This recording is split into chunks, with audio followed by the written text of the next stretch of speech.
तेबे आजिर संध्या को आनुष्ठानिक भाव में दर्शकार्पित करने आमान गहन उपस्थित अच्छा इंग्राजी भाषा साहित्यर जड़े प्रमुख कांडारी जड़े धुरीण व्यक्तित्व अनेक नाटक से रचना करिसेंती एवं अनेक उपन्यास को इंग्राजी रे अनुवाद मध्य करिसेंती। सुरेंद्र महांतींकर आहे नील शैल ठारू आरंभ करी गौररी दासंकर जीवनर रंग सेट्स ऑफ लाइफ ठारू आरंभ करी ग्रैंड पैंड लाइज ठारू आरंभ करी अनेक पुस्तक जहाँ आपण मानक पाखरे पहुँची एवं तांका लेखकीय जीवनर दक्षता आपणक निकट में पहुँची पारी। श्रीजुक्त जगन्नाथ दास महोदय से आज आम गहन उपस्थित अच्छा इंग्राजी भाषा साहित्य जड़े बरेण्य प्राध्यापक पुणी एक भव्य करताली आपण मान निकट निश्चित भाव आशा करी। नीलाद्रौशंख मध्ये शतदल कमले रत्न सिंहासनस्थम सर्वालंकारयुक्तं नवघन रुचिरं संयुतं चग्रजेनं भद्राया वाम भागे रथचरणयुतं ब्रह्मरुद्रेन्द्र वंद्यम देवानां सारमिशं स्वजन परिवृतं ब्रह्मदारुं स्मरामि ब्रह्मदारुं स्मरामि। सफलतार शीर्षक मध्य चली जाइथिले सेमाने सबु भारतीय स्तरर व्यक्तित्व अजित बाबू हुंतु बा विजय महांती हुंतु सेमाने निज माटी पई स्वार्थ त्याग करी बॉम्बे न जाई एठी केते जे स्वार्थ त्याग कले से कथा आमे सेतेबेले अनुभव करू जेतेबेले आमे सफल नाटक गुड़ी को देखू। से सब बड़े कहूले दर्शक माने ही नाटक को बंचाई रखती एवं दर्शकों को बंचाई रखिबार कर्तव्य होची नाट्यकार मानकर अभिनेता मानकर। भल नाटक हेले दर्शक हेबे।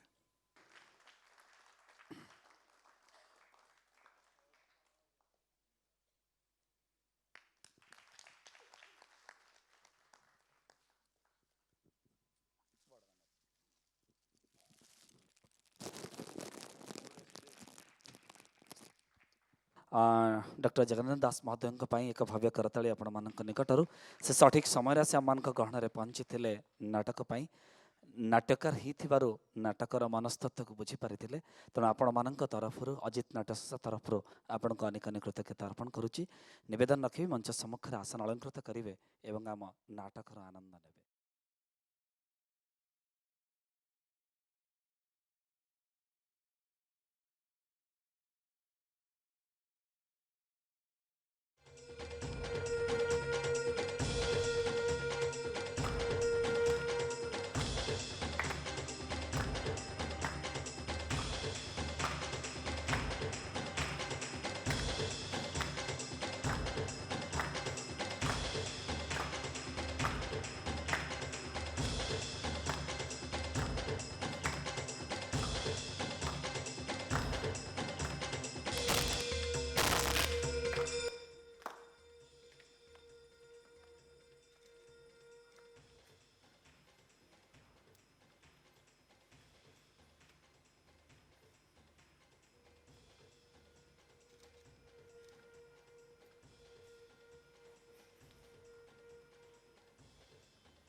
कितनी सुंदर, कितनी हंसी, क्या रूप पाया है रानी।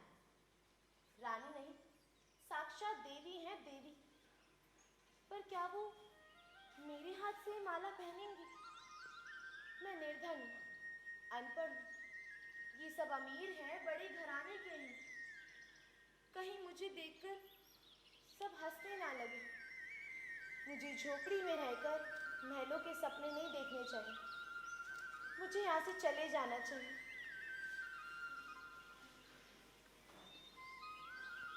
इतनी हंसमुख, इतनी सरल स्वभाव वाली रानी मेरी माला पहनने से क्यों इनकार करे? मैं निर्धन हूँ, पर लाचार नहीं। कितनी लज्जा, कितनी शर्म नारी जाति, कितना सरल स्वभाव, कितना कोमल हृदय पाया है इस नववधू ने। वही चेहरा, वही नासिका, वही कजरारे नैन, वही चमक दमक, वही शील स्वभाव, वही ढंग। अरे तुम चुपचाप कैसे खड़ी रह गई? आगे बढ़ो।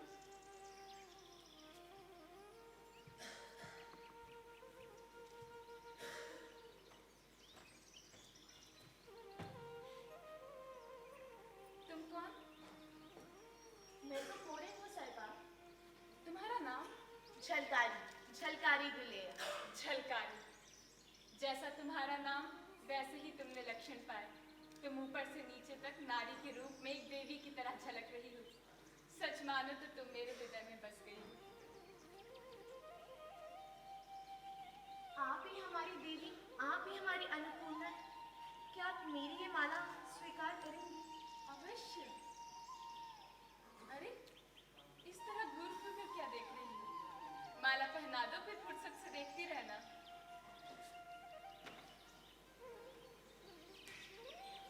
कौन है ये? तुम्हें नहीं पता? ये झलकारी है। इसका जन्म 22 नवंबर 1830 में झांसी नगर में हुआ था। ये कोरी वंश की है और गोत्र है इसका लाडिया। ये अपने माँ बाप की एक इकलौती संतान है। झलकारी तो बचपन से ही बड़ी चंचल, चतुर व गुणवान रही है और मैंने ये भी सुना है कि ये तीर और तलवार चलाने में बहुत ज्यादा अच्छी है।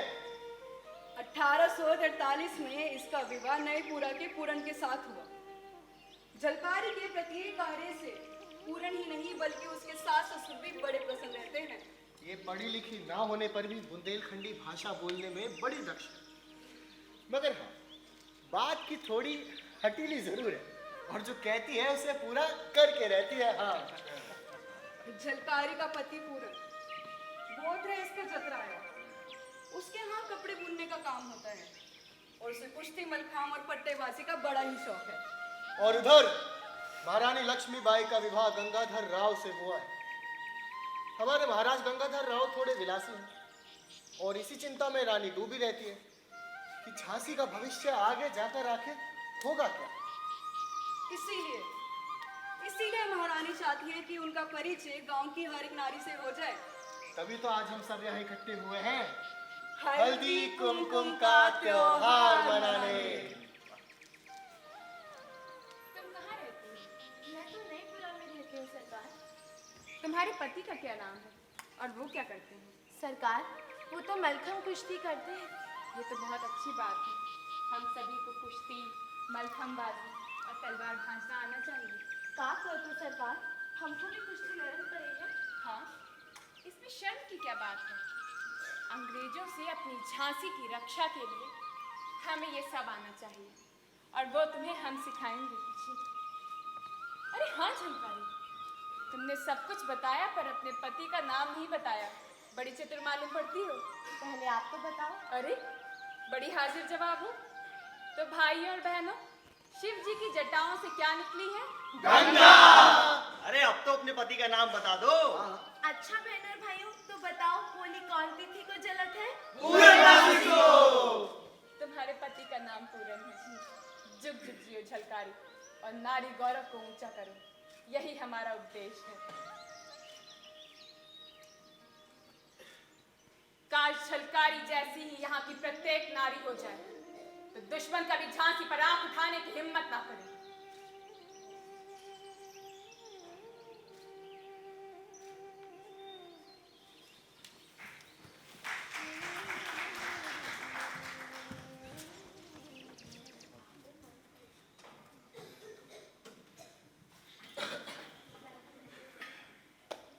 आजा आजा आजा।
झांसी की रक्षा का सारा जिम्मा रानी ने अपने हाथों में ले लिया है।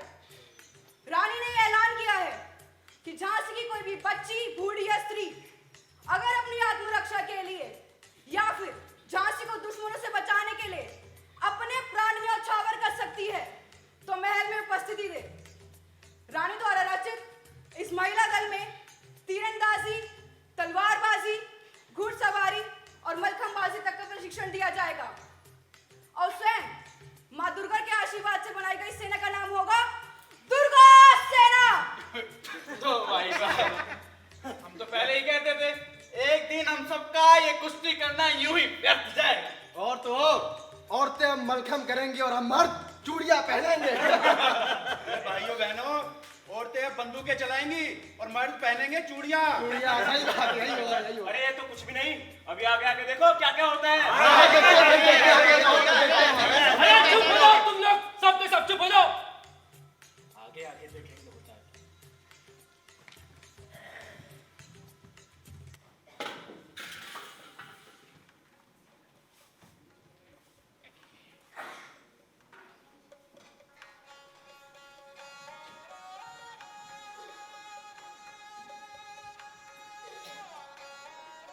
झलकारी, अरे ओ झलकारी, झलकारी, ओ झलकारी। आप आ गए? अरे हाँ, इसको पकड़ो। लाइए, पानी ला।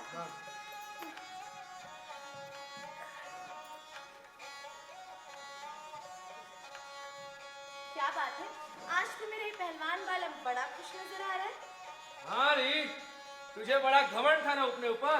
ईरानी सरकार तुझे दुर्गा सेना में भर्ती करके सैन्य शिक्षा देना शुरू कर दिया है। हाँ हाँ, आजकल वो हमें तलवारबाजी, तीरंदाजी, घुड़सवारी और घायलों का इलाज भी करना सिखा रही है। अच्छा जी, हाँ जी। आज से मैं भी फौज में भर्ती हो गया हूँ। सच? हाँ, अब से तीरंदाजी सीखूंगा, तलवारबाजी सीखूंगा, पहलवानी सीखूंगा और तो और तोप चलाना सीखूंगा और युद्ध में दुश्मन के छक्के छुड़ा दूंगा, छक्के।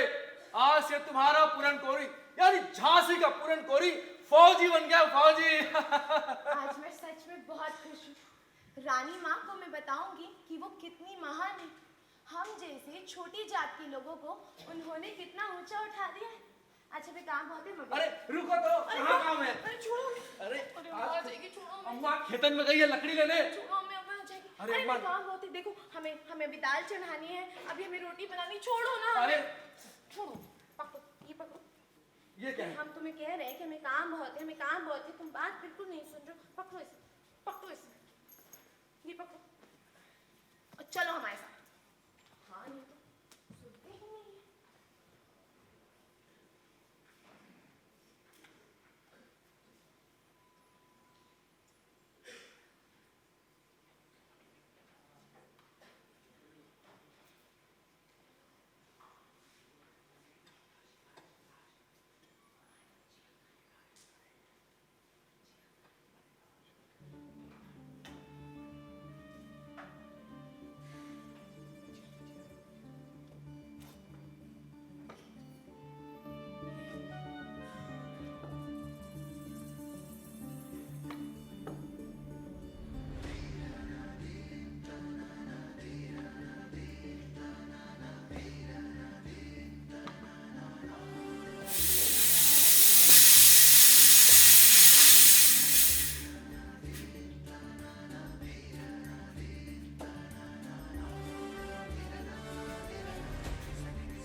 झलकारी का आना जाना रोज अंजलि टोरिया तक होता है।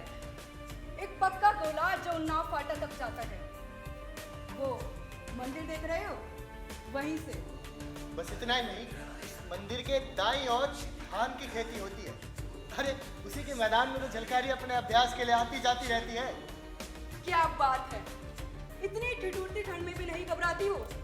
कैसे कंधे पे बंदूक और बारूद लिए आगे बढ़े जा रही है। बाप रे, इतनी ठंड में हमारी कपकपी छूट जाए। लेकिन उसे देखो कैसे निडरता से अपने लक्ष्य की ओर आगे बढ़े जा रहे हैं। क्या बात है? चलिए देखते हैं आगे क्या होता है।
क्या होगा? गोली तो बच्चिया को लग गई। अब क्या होगा? इस समाज में जाति बिरादरी मुझे कहीं का नहीं छोड़ेंगे, कहीं का नहीं। झलकारी, ओ झलकारी, झलकारी, ओ झलकारी, झलकारी, क्या हुआ? मेरी गोली बच्चिया को लग गई। गोली बच्चिया को लग गई? जो तुमने कहा कि हो, तुम ना ये तक ना देखो कि भेड़ थी कि बच्चिया और जिंदा थी कि मर गई और गोली चला दियो। तुमने कहा उसे पूछताछ क्यों कि ना कियो कि ढोर कौन क्या थे? उत्ते कोई है तो ही ना, ते किससे पूछती? परिंदे भी ना रहते, ना जाने ढोर कहां से आए मरे। हे राम, अब ये बिरादरी वाले तो पानी पी करके ही दम लेंगे। झलकारी, अगर बरेदी मिल जाए तो भेड़ बकरी के दाम देकर समझा देंगे, और अगर बच्चियां मर गई तो? मेरी गोली बच्चे के पैर नहीं लगी है तो वो ज्यादा घायल तो नहीं हुई होगी ना? हाँ, तुम चिंता मत करो, हम स्वयं छानबीन करने जाते हैं। तुम घर जाओ, लेकिन तुम घर जाओ, जाओ।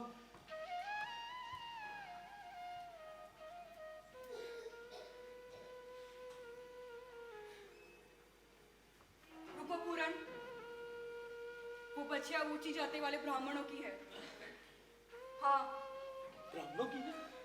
हाँ, उन्होंने तुम्हारे खिलाफ एक साजिश रची है। उन्होंने छुपके से बच्चिया धतिया रवाना कर दी है। हाँ पूरन, और सबको ये बात पढ़ा दिया गया है कि झलकारी ने ही बच्चियां मारी। तुम जानते हुए ऊंची जाति वाले झलकारी से पहले कितना जलते हैं। बृहस्पतिवार को संध्या 5 बजे गांव के आम लोगों ने पंचायत रखी है और उसका स्थान पटला निश्चय हुआ है। और सबको ये बता दिया गया है कि पूरन के घर पे एक अन्न का दाना ना हो, पीने को पानी ना हो, जलाने को लकड़ी ना हो, पास पड़ोस सब पूरन के लिए बंद। तो अपना ध्यान रखना पूरन। हे भगवान, इतनी छोटी गलती की इतनी बड़ी सजा, जबकि बच्चियां मरे नहीं, जिंदा है।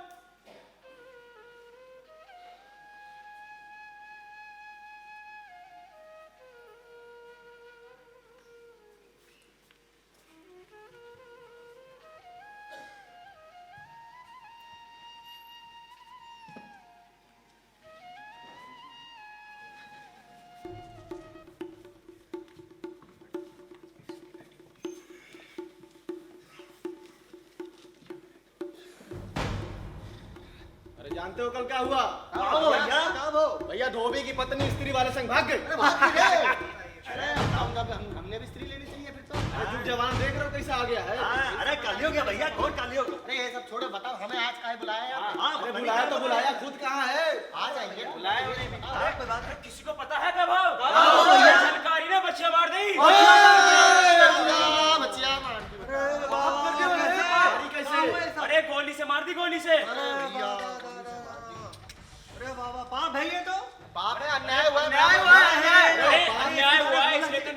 यहाँ पर मिले हैं। बिल्कुल। अरे बंदूक के नशे में आंखें भी मिच गई इनकी। महापाप है।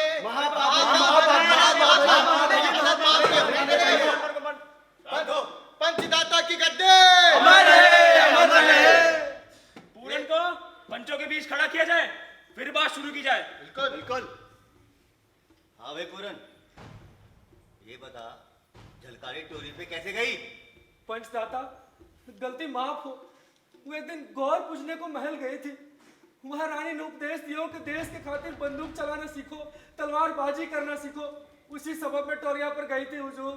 तुम्हें मालूम नहीं, हमारी जाति में बहुओं का घूंघट खोलकर डांग फिरना, गोली चलाना इसके खिलाफ है। जी पंचदाता। फिर उसकी आंखें मूंद गई थी जो वहां जाके बच्चा मार दी। हाँ बताइए, बोलिए। जो तो हम नहीं कह सकते सरकार, लेकिन बच्चियां मरी नहीं, जिंदा है। झूठ बोल। कोई सबूत है? सबूत तो कुछ नहीं सरकार, पर ये सच है। ना झूठ। कोई सबूत नहीं है, इसका मतलब अपने आप को बचाने के लिए झूठ बोल रहे हो। ये हत्यारा है, इसको कड़ी से कड़ी सजा दी जाए। अरे ये पापी है, इसका मुंह काला कर दिया जाए। और तो और इसका मुंह काला करके शहर से बाहर निकाल दिया जाए। पंचदाता, मुंह पे रहम खाओ, इतना भारी दर्द ना रखो। मुंह पे विश्वास करो, हम निर्दोष है। हमने जन्मभूमि ना छुड़ाओ पंचदाता। पंचदाता, और तो और इसका जाति बहिष्कार किया जाए। इसका पंचदाता की गद्दे। देखो भाइयों बहनों, ये सच है, झलकारी ने गोली चलाई और बच्चियां मर गई। तो ये अपने आप को बचाने के लिए झूठ बोल रहा है। झूठ बोल रहा है। गौ हत्या महापाप है। इसकी सजा नरक मिले तो वो भी कम है। इसलिए इनका जाति बहिष्कार तो किया जाता है और साथ दी इतला दी जाती है 24 घंटे के भीतर झांसी से मुंह काला कर जाए। बिल्कुल। और दोबारा अपना मुंह ना दिखाए। मुंह पे रहम खाओ, इतना भारी दर्द ना रखो, हमारी जन्मभूमि ना छुड़ाओ। हमारा फैसला अटल है, दोबारा मुंह दिखाओ। पंचदाता की गद्दी।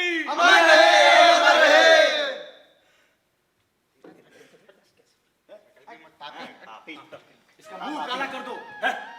अरे भारी बोला। इसको कौन है ये पापी?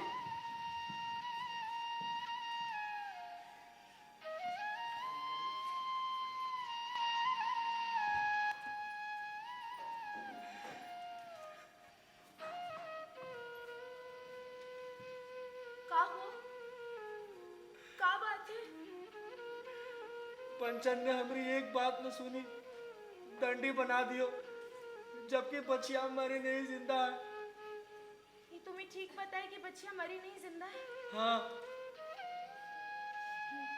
तो आज तुम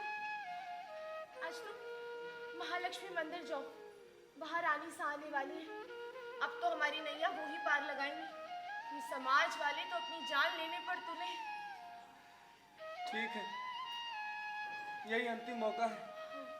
हम रानी माँ का यही प्रतीक्षा करते हैं। तुम घर जाओ। जाओ।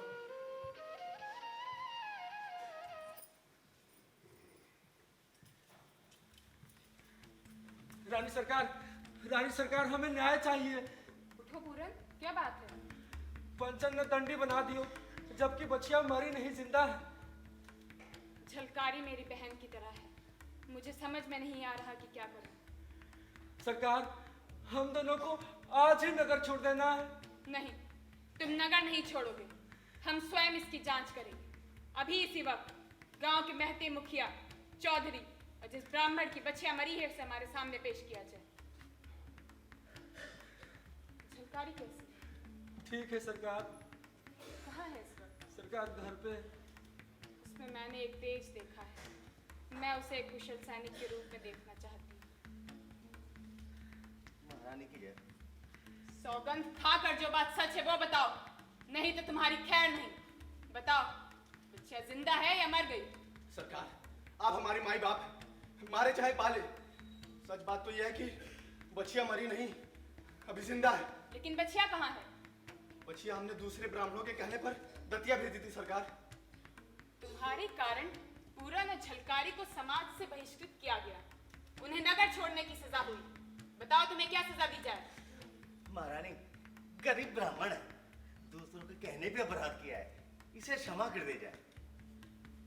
तो भाइयों, जैसा कि आप सब ने सुना कि पूरन और झलकारी निर्दोष हैं, आप सबकी क्या राय है?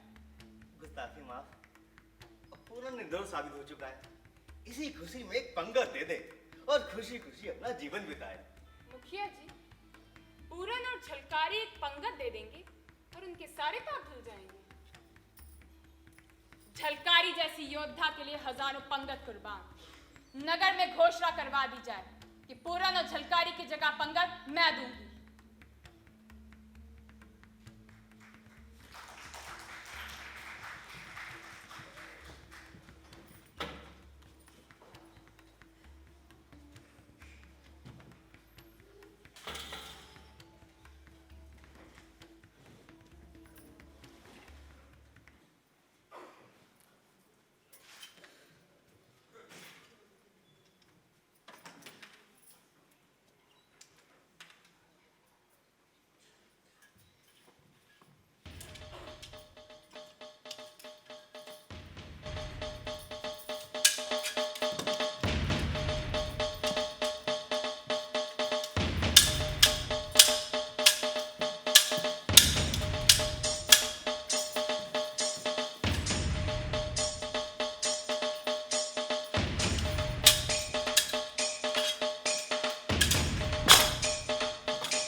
झलकारी भाई, क्या बात है?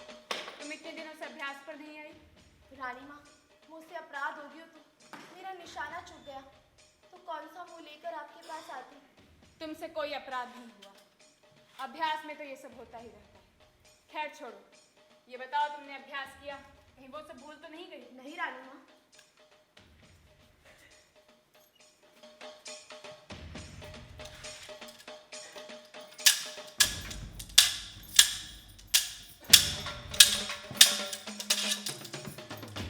अंग्रेजों की नजर अब झांसी पर है।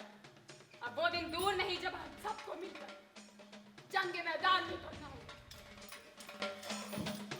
का तो सरकार, जहाँ आपका पसीना गिरे वहाँ खून भी भागे। शाबाश झलकारी, तुमने तो हमारे रग रग में खून दौड़ा दिया। हमें तुमसे यही आशा थी। रानी साहिबा की जय। रानी साहिबा, मेजर एलिस पधारे हैं। क्या आज्ञा है? हमारी आशंका सच निकली। उन्हें अंदर ले आओ।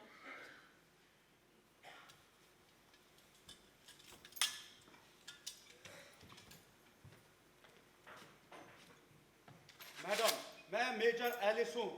गवर्नर जनरल मालकम साहब ने आपके लिए एक संदेश भेजा है। अंग्रेज अफसर, आप अपना संदेशा सुनाएं। रानी माँ सुन रही हैं। रानी साहिबा, आपने बालक दामोदर राव को अपना दत्तक पुत्र घोषित करने की जो मांग की थी, उसे हमने नामंजूर कर दिया है। इसलिए 7 मार्च 1854 की आज्ञा के अनुसार झांसी राज्य ब्रिटिश इलाके में मिला दिया गया है। इश्तिहार द्वारा यह सूचना सारे इलाके में प्रचारित कर दी गई है। समूचे झांसी राज्य के प्रशासन को मेजर एलिस के अधीन किया जाता है। इस राज्य की जनता अब अपने आप को ब्रिटिश सरकार के अधीन समझे और मेजर एलिस को टैक्स अदा करके सुख शांति का जीवन व्यतीत करे। Major governor general Malcolm. मैं अपनी जान की बाजी लगा दूं, पर इन गोरन को झांसी किसी कीमत पर ना दो। मैं इस परवाने को कतई नहीं मानती। मैं अपनी झांसी किसी कीमत पर नहीं दूंगी। पार्वती पतिया, हर हर महादेव। आओ झलकारी, युद्ध का अभ्यास करो। जी रानी माँ।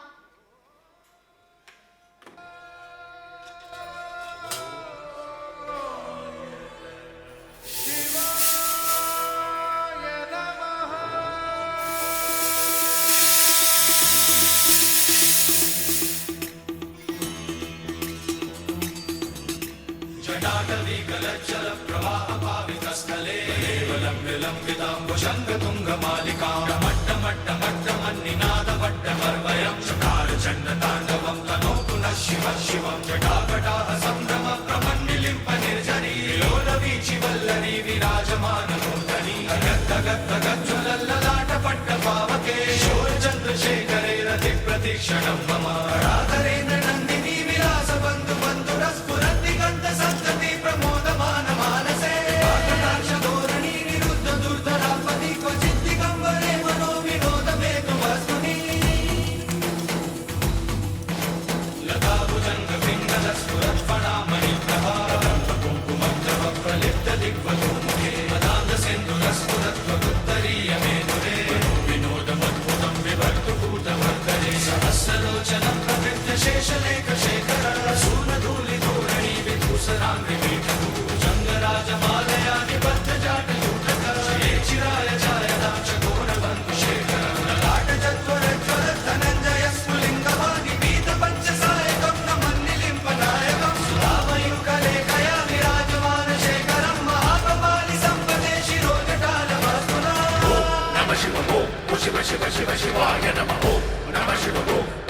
महारानी साहिबा दरबार में पधार रही है। श्रीमद सरकार की जय! सरकार की जय! सरकार की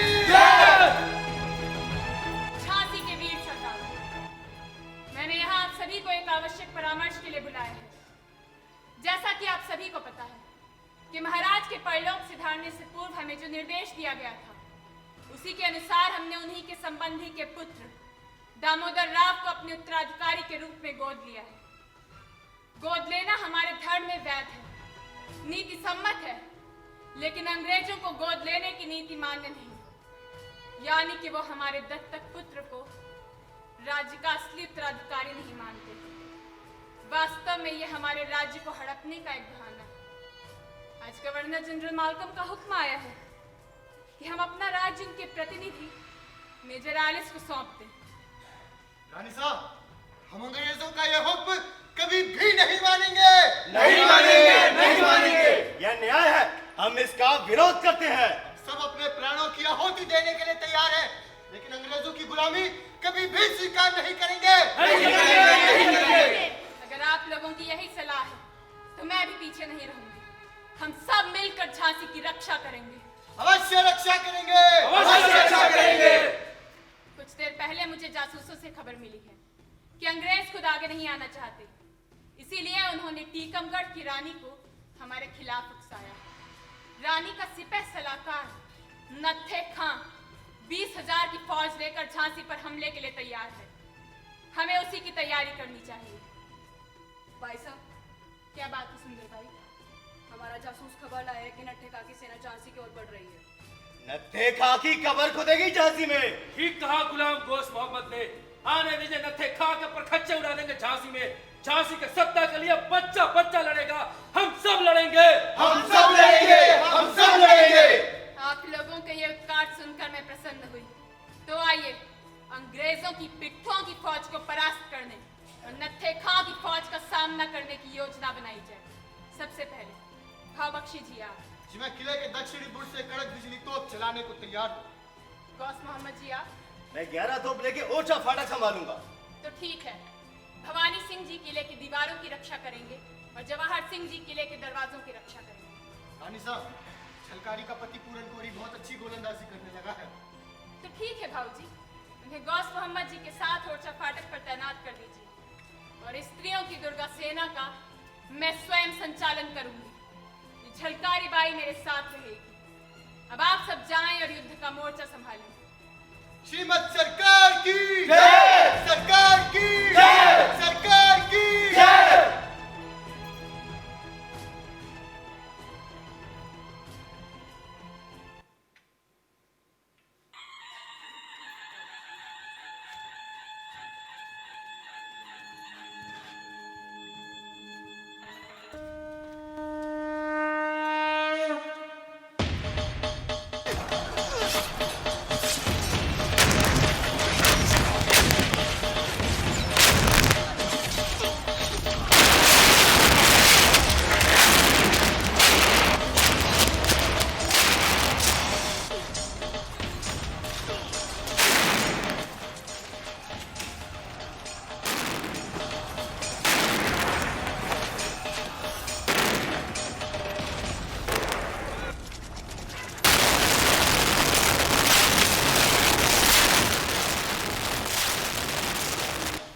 सरकारी बाई, हम प्रसन्न हुए तुम्हारे पति पूरन की गोलंदाजी देखकर। उनकी तोप के गोले दुश्मनों पर कहर प्रहार कर रहे थे और भाऊजी के दक्षिणी मोर्चे का जायजा लिया गया। जो हुक्म रानी माँ। वो देखिए, देखो सरकारी दुश्मन की सेना पीछे हट रही है। देखिए रानी माँ, दुश्मन कहाँ गया? श्रीमद सरकार की जय। श्रीमद सरकार हमारी फौज बड़ी बहादुरी से लड़ रही है। हम देख रहे हैं भाऊजी। श्रीमान सरकार, दुश्मन खाने पीने के सामान छोड़कर भाग रहे हैं। हमें खुशी मनानी चाहिए। नहीं भाऊजी, हमें खुशी नहीं मनानी, क्योंकि अब हम पर इससे भी बड़ा आक्रमण होगा। अब अंग्रेज खुद कमान संभाल कर झांसी पर आक्रमण करेंगे। हमें उसी की तैयारी करनी चाहिए। फौरन हमारी बैठक बुलाई जाए। जो हुक्म रानी माँ।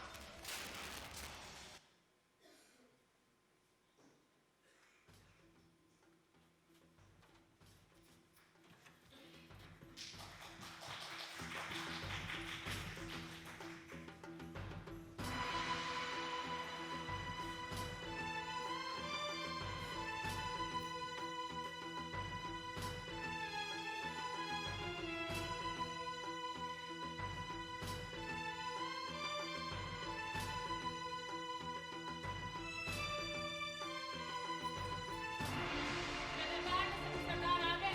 जी भाई साहब, सब आपकी प्रतीक्षा कर रहे हैं। श्रीमद सरकार की जय, सरकार की जय, सरकार की जय।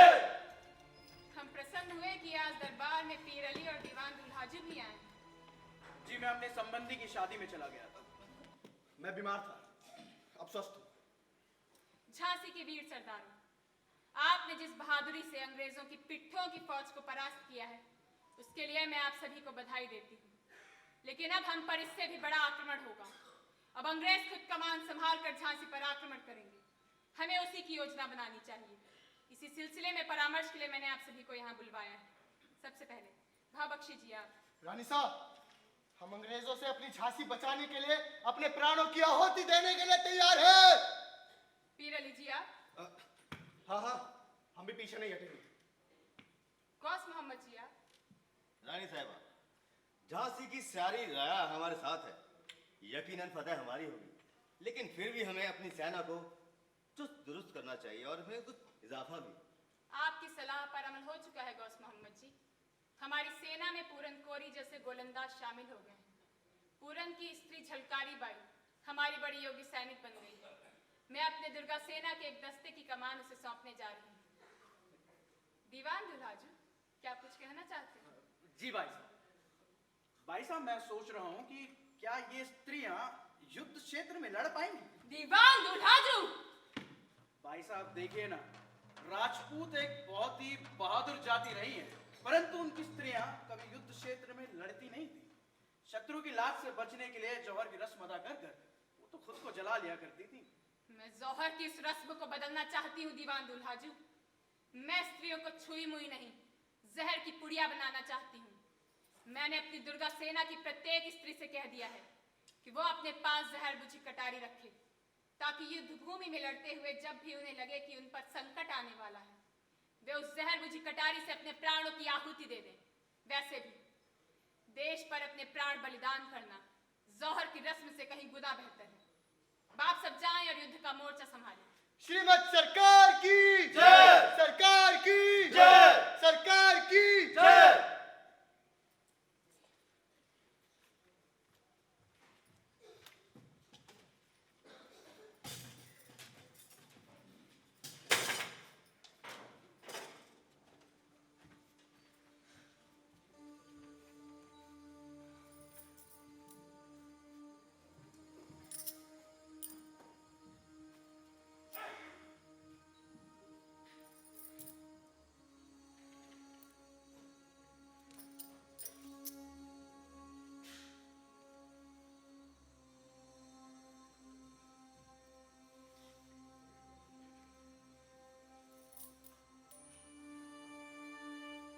बाईसा की जय हो, बाईसा की जय हो।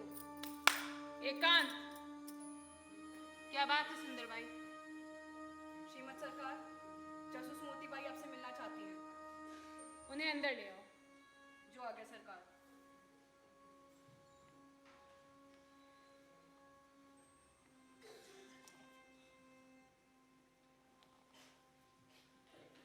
आओ मोतीबाई आओ।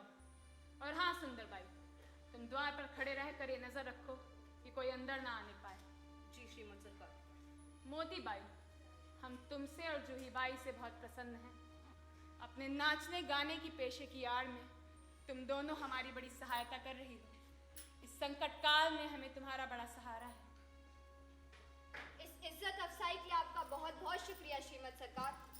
अपनी जान जोखिम में डालकर आपकी और इस झांसी की रक्षा करना ही मेरे और जूहीबाई के जीवन का एकमात्र लक्ष्य है। हम जानते हैं मोतीबाई। अच्छा बताओ, क्या खबर लाई हो? अंग्रेज जनरल हीरोज ने झांसी पर हमला करने की पूरी तैयारी कर ली है। ये खबर पाकर ताते टोपे ने कालपी से आपके लिए संदेश भेजा कि वे 20,000 की फौज लेकर झांसी की रक्षा के लिए पहुंच जाएंगे। ये सुनकर हमारी बहुत बड़ी चिंता दूर हुई। वैसे हमने भी झांसी की रक्षा की पूरी तैयारी कर ली है। हमारी सारी प्रजा हमारे साथ है। आप अपने 2 सरदारों से सावधान रहिए। कौन से 2 सरदार? पीर अली और दीवान दुल्हाजू। क्या क्या वे दोनों गद्दार हैं? दोनों आपके दुश्मन नवाब अली बहादुर से मिले हुए हैं। श्रीमद सरकार, ये नवाब अली बहादुर आपके ससुर के रखैल का बेटा है ना? हाँ, और इसीलिए वो अपने आप को झांसी का असली उत्तराधिकारी मानता है। हमें खबर मिल चुकी है कि वो अंग्रेजों के साथ मिलकर हमारे विरुद्ध षड्यंत्र रच रहा है। और उस षड्यंत्र में आपके 2 सरदार पीर अली और दीवान दुल्हाजू भी शामिल हैं। हमारी विनती है आपसे कि आप उन दोनों पर कड़ी नजर रखें। जो आज्ञा श्रीमद सरकार।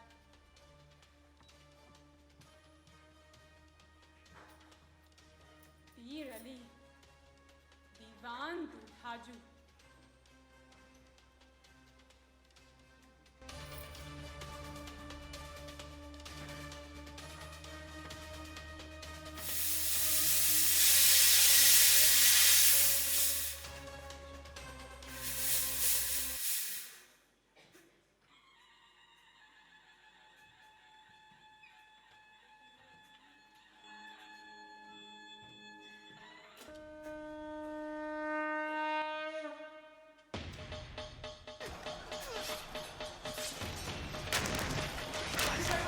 अंग्रेजों ने झांसी पर हमला कर दिया है। झांसी के वीर सरदारों, जनरल हीरोज की कमान में अंग्रेजों ने झांसी पर हमला कर दिया है। अब आप सब जाएं और अपना अपना मोर्चा संभालें। पूरन, तुम उन्नाव फाटक से गोलाबारी करो। ये झलकारी हमारे साथ रहेगी, हमारे हाथ का काम बटाएगी।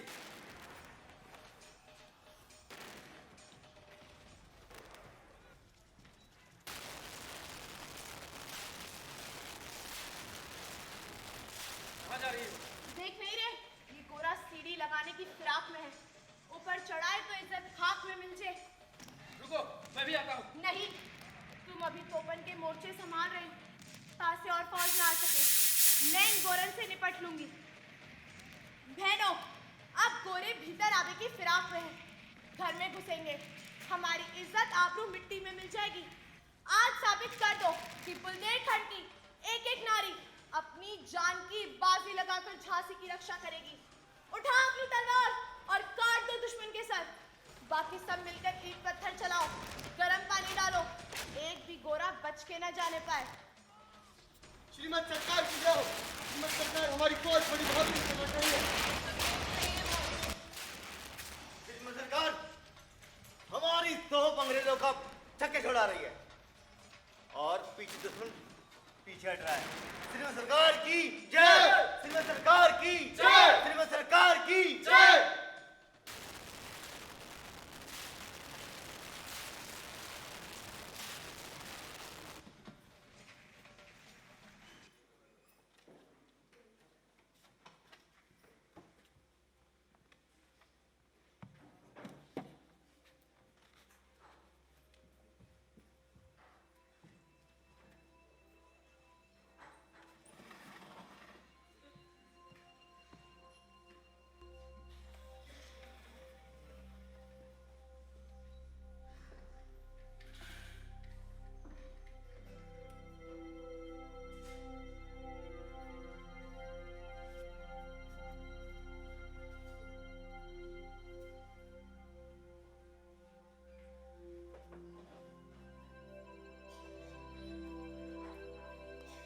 सलाम दुलाजू। आओ पीरली, बहुत देर लगाई तुमने। क्या बताऊं दुलाजू, रास्ते में रानी लक्ष्मीबाई की चैती झलकारी ने रोक लिया था। इधर उधर की बातें करने लगी, कहने लगी अंग्रेजी फौज झांसी के लिए कूच कर चुकी है और हाँ, रानी ने मुझे सागर खिड़की पर तैनात किया है। कारी रानी की चहेते मुझे भी अपना संदेश दे गई कि युद्ध के दौरान मैं ओरछा फाटक पर तैनात रहूंगा। रानी लक्ष्मीबाई की मत मारी गई है। खैर पीरली, मैंने आज तुमसे एक गुप्त संदेश पर बात करने के लिए तुम्हें आज अपने घर बुलाया है। हाँ हाँ, नवाब अली बहादुर ने भी मुझे आपसे मिलने के लिए कहा था। उन्हें मैंने ही कहा था। हुकुम कीजिए दुलाजू। जनरल हीरोज की फौज बहुत जल्द ही झांसी पर पहुंच सकती है।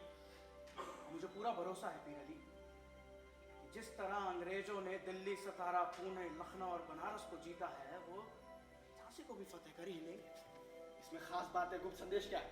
गुप्त संदेश पीरली, जनरल हीरोज का मेरे पास ये संदेश है कि अगर हम झांसी को फतेह करने में उनकी मदद करें तो वो हमें माला माल कर देंगे पीरली, और किसी शहर की सूबेदारी भी हमें दे सकते हैं। सोचो पीरली, तुम पीरली से सीधा सूबेदार पीरली, इज्जत, शोहरत, सब कुछ होगा तुम्हारे पास। वो सब तो ठीक है दुलाजू, लेकिन अगर रानी को इस बात की खबर हुई तो वो हमें फांसी की सजा दे देगी। नहीं नहीं पीरली, ऐसा कुछ नहीं होगा, कुछ नहीं। क्योंकि ओरछा फाटक और सागर खिड़की दोनों एक दूसरे के निकट हैं। इसका मतलब यह है कि युद्ध के दौरान हम दोनों एक दूसरे के आसपास रहेंगे पीरली। इससे क्या होगा? इससे होगा ये कि हम बिना निशाने के गोले दागते रहेंगे, दागते रहेंगे, दागते रहेंगे। फिर मौका देखते ही मैं ओरछा फाटक की मोरी के रास्ते तुम्हें किले के बाहर कर दूंगा पीरली। ये ठीक रहेगा। बताइए मुझे क्या करना होगा? मैं जो भी संदेश तुम्हें दूं पीरली, बस तुम्हें वो संदेश जनरल हीरोज तक पहुंचाना है।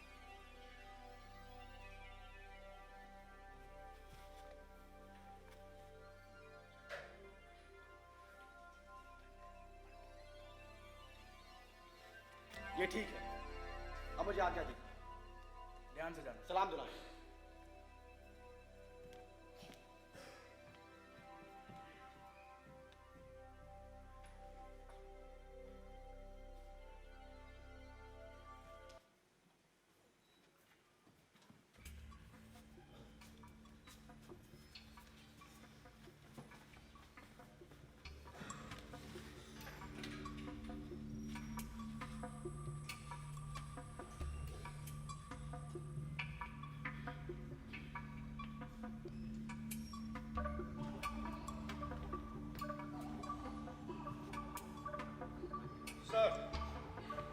झांसी का एक सरदार आया है, अपना नाम पीर अली बताता है और कहता है उसको झांसी के दीवान दुल्हाजू ने भेजा है। आओ, दुल्हाजू तुम्हारा अपना आदमी है। पीर अली, फौरन पीर अली को हमारे हमारे पास लेकर आओ, दुल्हा को भेजा है, जल्दी जाओ। All right sir.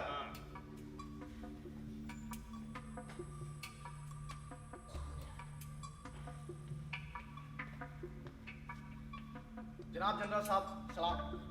आओ पीर अली आओ, बोलो दुल्हा हमारे वास्ते क्या संदेश भेजा है?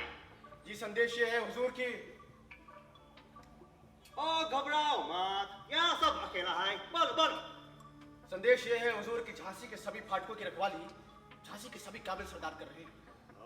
और आपके हमले का जो तरीका है उससे आप कभी भी झांसी फतह नहीं कर सकते। ओह आई सी। तो हमें कौन सा तरीका इस्तेमाल करना चाहिए पीर अली? बताता हूँ। वो जो जार पहाड़ी वाला इलाका है, अगर आप अपनी सारी तोपें वहां चढ़ा दें और वहां से गोलाबारी करें तो निशाना बिल्कुल ठीक बैठेगा और आपकी फतह जरूर होगी। और फिर मौका देखकर दुल्हाजू जी आपके लिए ओरछा का फाटा खोल देंगे। हम समझ गया। और फिर हमारा फौज किले में दाखिल होगा। Good, very good. पीर अली, हम तुमसे और दुल्हाजू से बहुत खुश हैं। हम तुम्हें इनाम देगा, बहुत बड़ा इनाम देगा। अब तुम किले में जाओ और हमारा मदद करो, okay? Oh, by the way, तुम किले से बाहर कैसे आया? जी रात के अंधेरे में दुल्हाजू जी ने मुझे ओरछा फाटक के मोहरे से बाहर निकाल दिया था।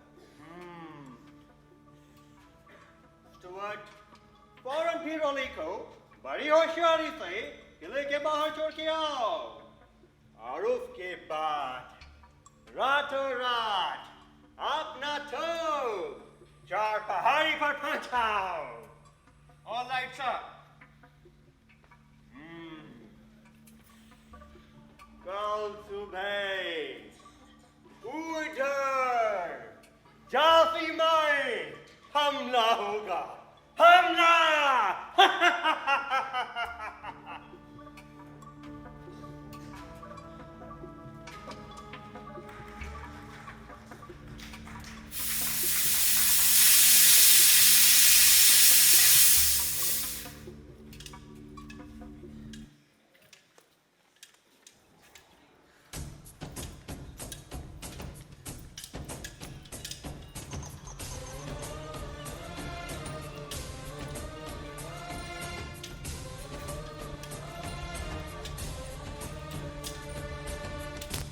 ये क्या?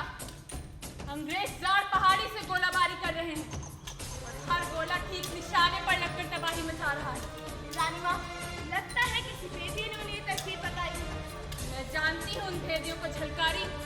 वे कोई और नहीं, पीर अली और दीवान दुल्हाजू हैं। मैं अभी जाकर उन्हें ठिकाने लगाती हूँ। रानी साहिबा, दीवान दुल्हाजू का दान निकला, उसने फाटक खोल दिया है। हम देख रहे हैं गौस मोहम्मद जी। रानी साहिबा, हमारी फौज अंग्रेज सेना को रोक रही है, वहां तुरंत रसद उठानी चाहिए। मैं फौरन को रुक लेकर पहुंचती हूँ। झलकारी, तुम पूरन के साथ युद्ध का मोर्चा संभालो। जो हुकुम रानी माँ।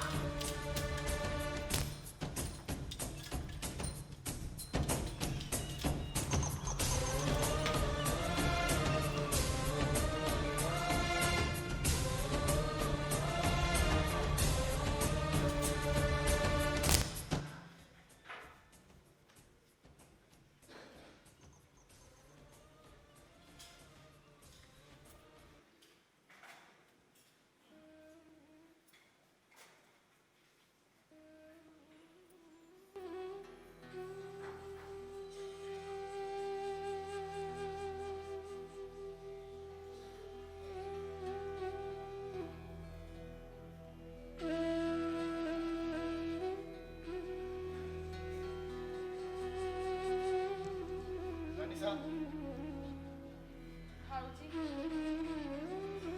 आज का युद्ध बड़ा ही भयानक है। आप ऐसा क्यों कह रही हैं रानी साहब? आपको ये जानकर खुशी होगी कि हमारी सेना ने अंग्रेजी सेना के परकच्चे उड़ा दिया। हमारी सेना ने आज लेकिन हमारी सेना के भी तो कितने ही जवान शहीद हो गए। हमारे अंगरक्षक सुंदर मुंदर शहीद हो गए। सुना है झलकारी का पति पूरन भी बुरी तरह घायल हुआ और ये सब उन गद्दार पीर अली और दीवान दुल्हाजू के कारण हुआ। कुछ देर पहले मुझे जासूसों से बुरी खबर मिली। क्या रानी साहब? तात्या टोपे कालपी से 20,000 की रशद और फौज लेकर झांसी की सहायता के लिए निकले थे। अंग्रेजों ने पीछे से उन पर आक्रमण कर दिया, सारी रशद लूट ली, सारी सेना इतर बितर हो गई। तात्या टोपे तो किसी तरह अपनी जान बचाकर नेपाल चले गए। ओह भाऊजी, हम बिल्कुल अकेले पड़ गए हैं और इस हालत में कल हम जनरल हीरोज की सेना का सामना नहीं कर पाएंगे और उनके आगे हथियार डालने से बेहतर है। नहीं रानी साहब, आप भी परेशान मत होइए। वो देखिए झलकारी भी आ गई। रानी माँ की जय। क्या बात है झलकारी, इतनी रात गए तुम? रानी माँ, आपके दर्शन के लिए मेरा पति भी आया है। सरकार, तुम्हारे इलाज के लिए तो मैंने राजवैद्य को तुम्हारे घर भेजा था पूरा। राजवैद्य के दवा से ही तो इतना ठीक हो पाया हूँ सरकार, तभी तो आपसे मिलने महल तक चलकर आया हूँ। झलकारी, पूरन को इस हालत में याद आना ठीक नहीं था। क्या बताऊं भाऊजी, इन्होंने हट के सरकार, छोटी मुंह बड़ी बात, आपसे कुछ प्रार्थना करना चाहता हूँ। क्या अच्छा कहना हुआ चाहते हो? भाव बख्शी जी भी यही है। सरकार, ये हिम्मत तो आपने ही मुझे दिया है, अपने दरबार में एक सरदार बनाकर। सरकार, आपसे कुछ कहना चाहता हूँ। लगता है तुम्हारी तबीयत ठीक नहीं। मैं ठीक हूँ सरकार। सरकार, आप जानती हैं, भाव बख्शी जी, आप भी जानते हैं कि जनरल हीरोज के कारण झांसी को कितना नुकसान पहुंचा है। और जब कल जनरल हीरोज झांसी पर हमला करेगा तो उसे रोकने के लिए सिर्फ और सिर्फ भाव जी होंगे और उनका सामना ज्यादा देर तक नहीं कर पाएंगे। सरकार, आपसे प्रार्थना कि आप अपने दंतक पुत्र दामोदर राव को लेकर झांसी से कालपी की ओर रवाना हो जाइए। सरकार, रवाना हो जाइए। क्या कहा? मैं दामोदर राव को लेकर कालपी शरण ले लूं? मैं अपनी झांसी छोड़ दूं? ऐसा कभी नहीं हो सकता। मैं अपनी झांसी मरते दम तक नहीं छोड़ सकती। रानी साहब, पूरन को वही कहना जो कुछ देर पहले मैं कहना चाहता हूँ। भाऊजी यार, आप अपने दत्तक पुत्र दामोदर राव के बारे में ही सोचिए। नगर के उत्तराधिकारी का सुबह होने से पूर्व यहाँ से निकल जाना ठीक रहेगा। हमें सोचने का वक्त दिया जाए। रानी माँ, अब सोचने का समय नहीं है। आपकी अब विश्वास कालपी को जाकर अपनी नई सेना तैयार कर झांसी को वापस रवाना हो सकती है। आपके विश्वसनीय सैनिकों की एक टुकड़ी आपके और दामोदर राव के साथ ही रहेगी, आप दोनों की सुरक्षा के लिए। हाँ रानी माँ। अगर आप सुबह होने से पूर्व भटेरी फाटक से निकल जाए तो किसी को कानो कान खबर तक नहीं होगी। लेकिन यहाँ पीछे रानी माँ, मैंने आपका नमक खाया है। भाव जी की कमान में मैं झलकारी झांसी की रक्षा करूँ। बस अभी आप यहाँ से निकल जाइए भाई साहब। आप निकल जाइए रानी माँ। हाँ सरकार।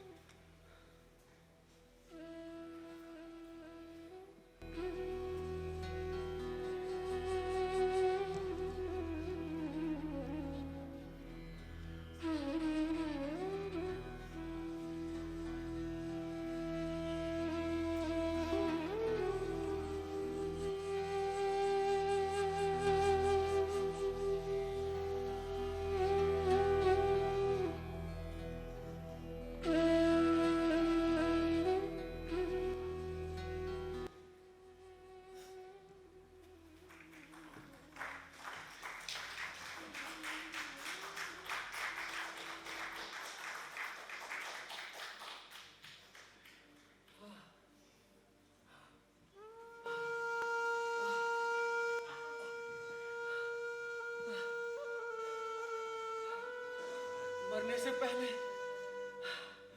मैं एक खुशखबरी सुनना चाहता हूँ कि रानी लक्ष्मीबाई अपने अपने धन तक पुत्र दामोदर राव को लेकर मेरी पहलवान वाला झलकारी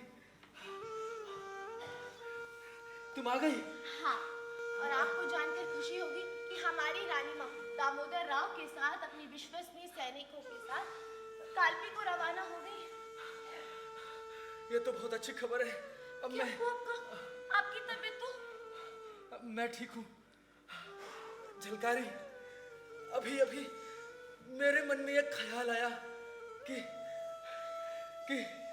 जब कल जनरल हिरोज झांसी पर हमला करेगा तो उसे रोकने के लिए सिर्फ और सिर्फ भाऊजी होंगे और ज्यादा देर तक सामना नहीं कर पाएंगे। और जब जैसे ही जनरल हिरोज को पता चलेगा कि रानी लक्ष्मीबाई किले में नहीं है तो उन्हें ढूंढने के लिए रास्ते में जाएगा और उन्हें पकड़ लेगा। नहीं, जनरल हिरोज के बाप को भी पता नहीं चलेगा कि रानी लक्ष्मीबाई किले से चली गई। अरे क्या पहेली बुझा रही हो? जब रानी लक्ष्मीबाई किले में है ही नहीं तो जनरल हिरोज को कुछ। मेरे पहलवान वालों, सुनो और मेरे चेहरे की ओर गौर से देखो। मेरी शक्ल रानी लक्ष्मीबाई से मिल रही है ना? हाँ हाँ झलकारी, हाँ। तो बस हाँ। कल युद्ध भूमि में मैं ही रानी का भेष बनाकर जाऊं और उन फिरंगियों और उनकी सेना को इस देर तक उलझाए रखूंगी कि रानी लक्ष्मीबाई को किले तक पहुंचने का समय मिल जाए। बहुत अच्छा तरकीब तूने सोचा है झलकारी। अब मेरी ये भी चिंता दूर हो गई। अब सिर्फ मेरी तुम्हारी चिंता है। मेरी कैसी चिंता? जब जनरल हिरोज कल युद्ध भूमि में तुझे पकड़ लेगा और तेरे साथ बदसलूकी करेगा, उससे पहले ही मैं अपनी जहर बूझी कटारी से अपने प्राणों की आहुति दे दूंगी। शाबाश झलकारी, मेरी ये भी चिंता दूर हो गई। ये भी चिंता अब मैं खुशी खुशी मैं खुशी खुशी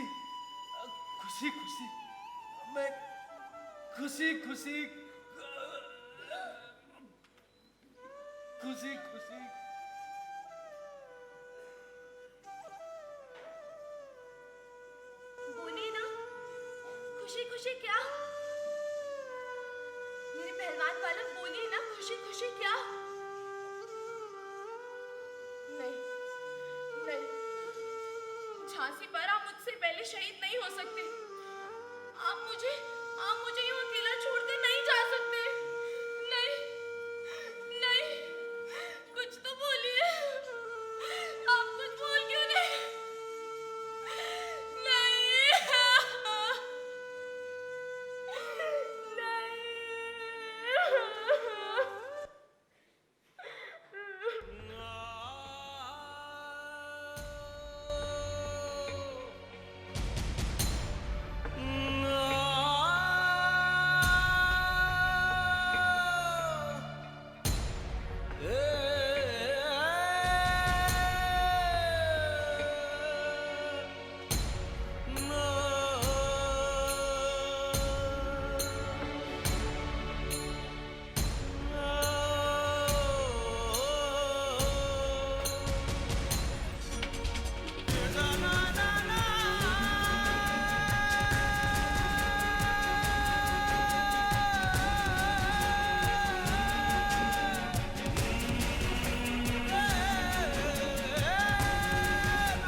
चंडी की तरह लड़ूंगी और उन फिरंगियों से आपकी मौत का बदला जरूर लूंगी, जरूर लूंगी।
ये प्रण लेती हूँ कि जब तक मेरे शरीर में रक्त है, मैं पूर्ण निष्ठा से अपनी झांसी की रक्षा करूंगी।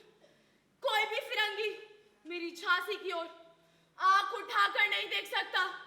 हम लड़ेंगे और अपनी आखिरी सांस तक लड़ेंगे।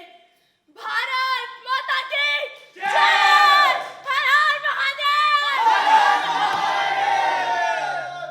चाहिए मैं रहूं या ना रहूं, भारत ये रहना चाहिए।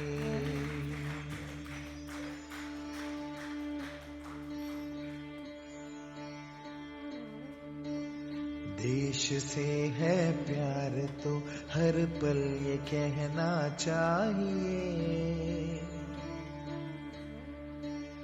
मैं रहूं या ना रहूं, भारत ये रहना चाहिए।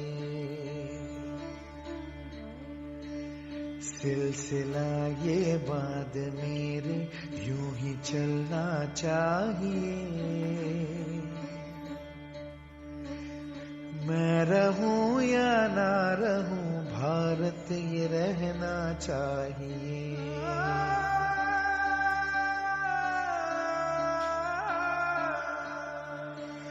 मेरी नस नस तार कर दो और बना दो एक सितार। राग भारत मुझ पे छेड़ो, झंझनाओ बार बार। देश से ये प्रेम आंखों से छलकना चाहिए।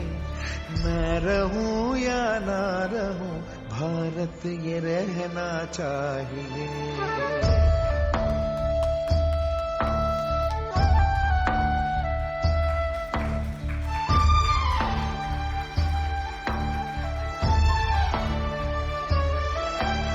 शत्रु से कह दो जरा, सीमा में रहना सीख ले।